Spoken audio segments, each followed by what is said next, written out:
Privatisation पे जनाब speaker, अवामी शोबे की कारकर्दगी को बेहतर बनाने, माली बोझ को कम करने और सरमायाकारी को फ़रोग देने के लिए हुकूमत एक जदीद और मुतहरक निजकारी हिकमत अलमी पर अमल पैरा है।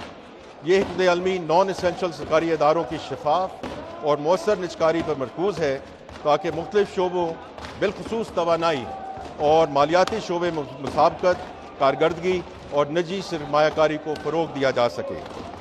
माली साल 2025-26 में हमारा हदफ है कि हम PIA और रूजवेल्ट होटल जैसी अहम ट्रांजैक्शन मुकम्मल करें और डिस्कोज एंड जेनकोज जैसी कलीदी एहसासों को निजकारी के लिए पॉलिसी और ज़ाब्ता जाती इस्लाहात को आगे बढ़ाएं।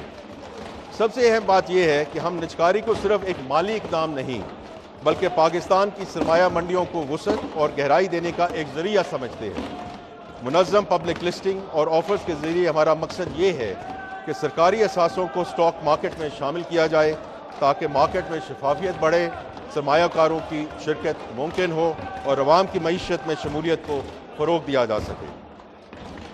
आई would now want to talk about the right sizing of the federal government. जनाब स्पीकर, हमने वफाकी हुकूमत की इदारा जाती तश्कील को वज़ीर आज़म साहब की विजन के मुताबिक दुरुस्त, मुनज़्ज़म और जदीद बनाने के इक़दाम का आगाज़ किया है। ये अहम और बुनियादी इस्लाहात इस असूल पर मबनी है कि हुकूमत अवामी सहूलियात की फराहमी के लिए टैक्स दहिंदगान पर कम से कम बोझ डाले, हुकूमती स्ट्रक्चर में इनोवेटिव आइडियाज़ के लिए साजगार माहौल दस्तयाब हो, मामलात में हिस्सा ना बने, बल्कि जो मैं बार बार कहता रहता हूँ और वज़ीर आज़म साहब भी यही कहते हैं, the private sector should lead the country.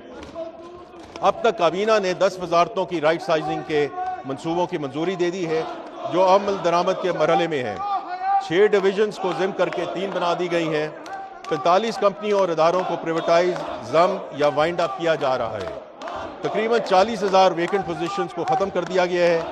अगली 10 वजारतों के लिए राइट साइजिंग की सिफारिशात को हतमी शक्ल दी जा चुकी है, जबकि मज़ीद 8 वजारतों के हवाले से तजावीज़ ज़ेर गौर है।